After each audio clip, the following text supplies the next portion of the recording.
You know that feeling, right? Those butterflies, maybe your palms get a bit sweaty, or it suddenly feels like you can't quite catch your breath. Hmm. It hits you right before you have to talk to someone specific at work. Someone who just kind of makes you nervous. Could be the boss, could be that colleague with tons of experience, maybe even a big client. Yeah, yeah. And that whole physical reaction you're describing, Mm. it's totally real. It feels very real. Absolutely. And what's happening there is, well, it's fascinating, but also kind of frustrating if you think about it. When you feel, let's say, anxious or even a little threatened in a conversation, your body can actually interpret that like it's facing a real danger.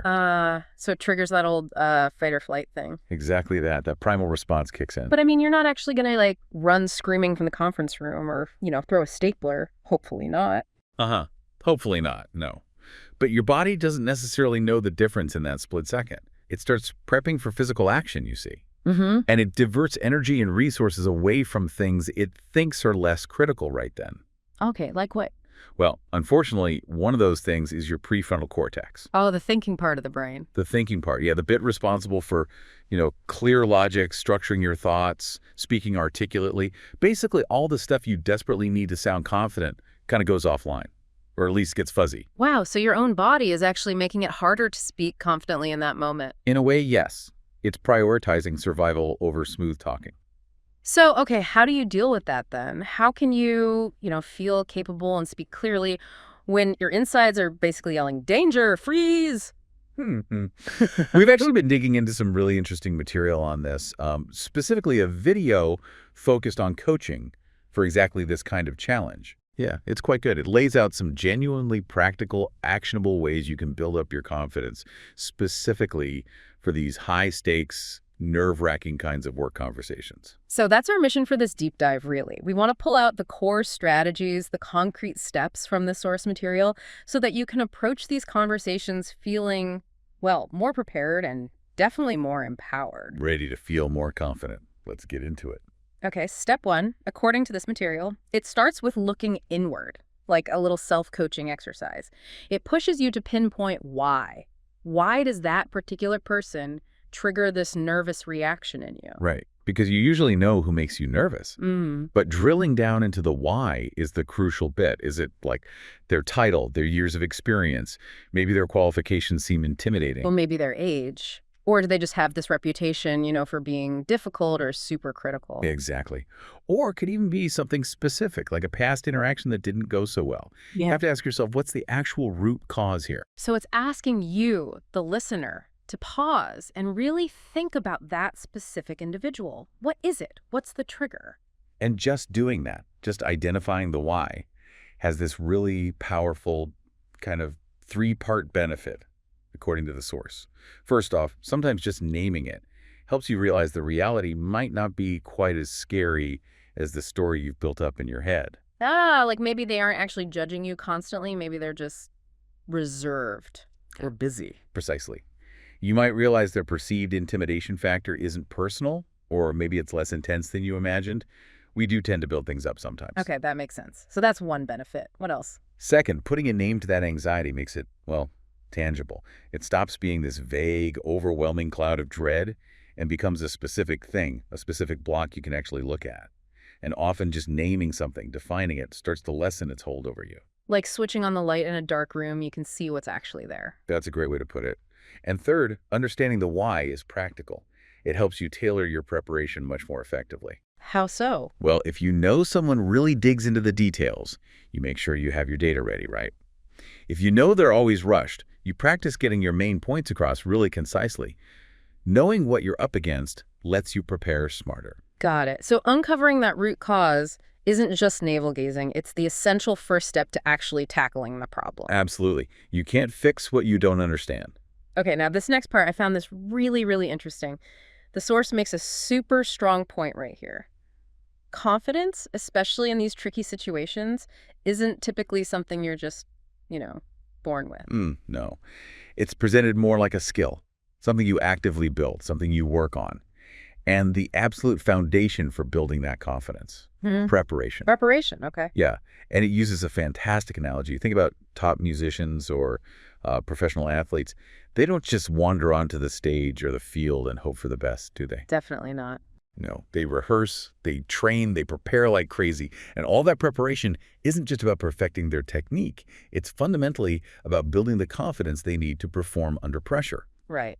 And the material is pretty direct about this. It basically says going into one of these conversations, one you feel nervous about without preparing is, and I quote, asking for failure. Oof, strong words, but it makes sense. Yeah. Because being prepared directly fuels that feeling of confidence. If you want to feel more confident walking in, you have to be more prepared. So how do you prepare effectively? Does it give practical steps? It does. Really concrete stuff. It suggests starting by writing down just, say, 1 or 2 main points, the absolute core things you need or want to communicate in that conversation. Keep it focused, just the essentials. Exactly. And then under each of those main points, maybe jot down 1 to 3 supporting details or subpoints, something brief. Using like a simple bullet point system can really help organize your thoughts visually and mentally. It makes it less daunting.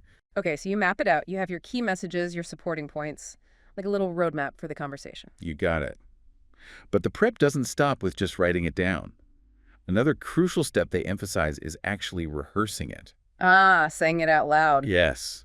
Practice it out loud. You can do this by yourself, just talking it through, which is surprisingly effective. Yeah.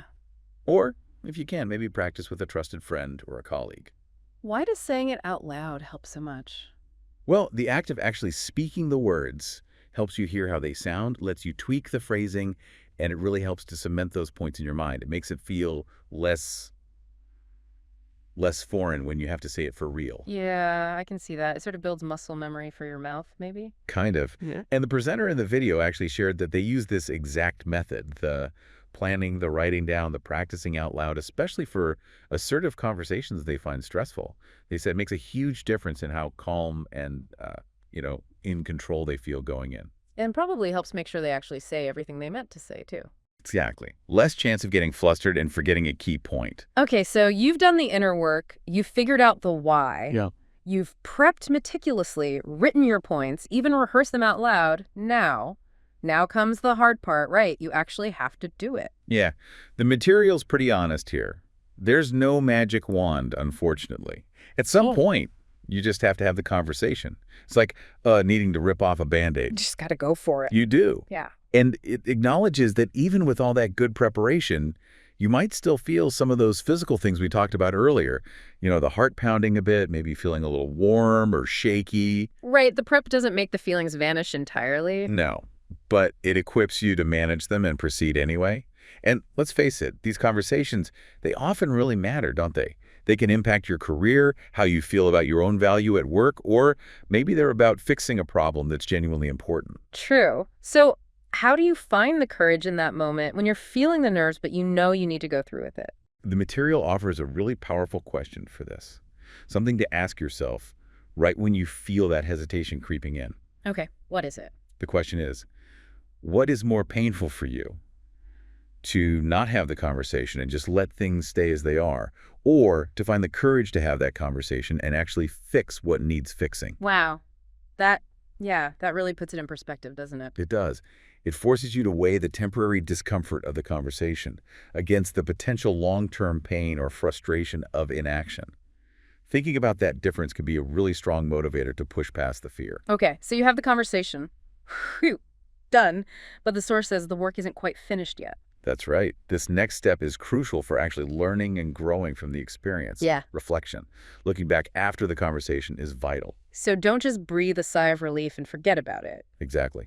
Take some time, maybe later that day or the next, to consciously process how it went. And is there specific guidance on how to reflect? Yes.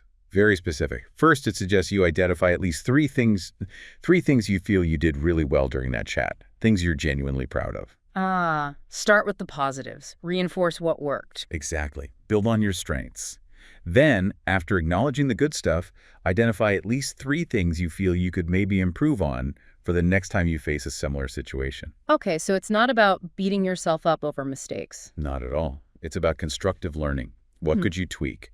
What would you do differently next time? By making this reflection a deliberate practice, you're essentially training your brain. How so? You're showing yourself what success looks like, even small successes, and you're identifying concrete areas for future improvement. It helps build confidence systematically, almost like building muscle memory, but for confident communication in tough spots. Okay, so we've got identify the why, prepare thoroughly, actually have the conversation, and then reflect afterward. That feels like a solid process. It is. But wait, there's more. The material also offers 3 extra sort of bonus confidence boosters you can layer on top of this process. Ooh, bonus tips. Okay, what's number 1? Bonus tip number 1 is summed up as go in bold. Go in bold. What does that mean exactly? It's primarily about your mindset. It means actively working to shed that self-doubt. The internal chatter about whether you're smart enough or experienced enough or maybe too young or whatever negative story you might tell yourself. Quieting that inner critic. Yes. And this is really important. It also means consciously removing the need for approval from the other person in that specific interaction. Ah, so you're not going in looking for them to validate you or like you necessarily. Exactly. You go in recognizing your own value. Your perspective has merit, you have a right to be heard, and you deserve respectful interaction. The video uses the phrase, you need to own that conversation. Own it. I like that. Okay, what's bonus tip 2? Bonus tip number 2 focuses on confident body language. Makes sense. How you hold yourself. Absolutely. Because it's really hard for other people to see you as confident, and frankly, it's hard for you to feel confident if your physical posture is screaming insecurity. Yeah. You're slouching, looking down, making yourself physically small. We've all seen it or done it. We have. So the actionable advice here is purely physical. Consciously expand your presence, sit or stand tall, improve your posture, take up the space you deserve. Don't shrink. And there's that idea that changing your physical stance can actually change how you feel mentally, right? The Amy Cuddy power pose idea, sort of. Exactly. That connection is highlighted. How you hold your body isn't just about external perception. Yeah. It genuinely influences your internal state, your own feeling of confidence. Okay, posture matters. Got it. And the third bonus tip. Bonus tip 3 is about watching your words specifically, avoiding what are called passive language giveaways. Passive language giveaways, like what? These are those little phrases that can creep in, often without you even noticing, that subtly undermine how confident and assertive you sound. Can you give some examples? Sure. Things like starting a request with, I don't mean to bother you, but, or phrasing a clear suggestion as a tentative question like, I wonder if maybe this could possibly be a good idea. Or maybe ending a statement with uncertainty like, but I'm not sure, what do you think? When you actually do have an opinion or recommendation. Precisely those kinds of phrases. They signal hesitancy, a lack of conviction. The material stresses that actively working to eliminate these from your vocabulary, especially in important conversations, is a really critical step towards both sounding and feeling more confident and assertive. Wow. Okay. So putting this all together then, this deep dive into the source material, it seems the core message is that tackling these tough, nerve-wracking work conversations isn't about finding some magic pill to eliminate fear. Not at all. It's presented as a much more structured, actionable process. It's about, first, understanding the root of your specific nervousness, then putting in the focused effort to prepare really thoroughly. Then finding the resolve, maybe using that powerful question to actually engage in the conversation, even with the nerves, and critically reflecting afterward to learn and improve.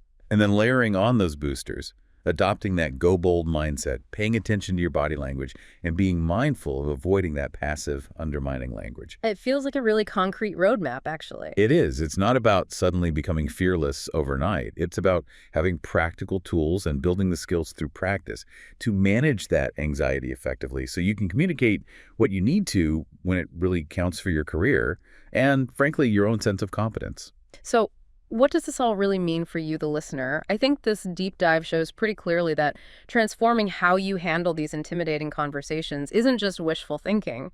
It's an active project you can undertake. Yeah, it really starts with that intentional internal work, understanding yourself, your triggers. And it seems like it's fundamentally built on that bedrock of disciplined, thoughtful preparation. Which leads to a final thought, perhaps. If confidence, as this material suggests, truly is something that's built through deliberate practice and preparation rather than something you're just born with, well, how does fully embracing that idea that confidence is built, how might that fundamentally change the way you view not just these difficult work conversations, but maybe any interaction where you feel a little challenged or uncertain?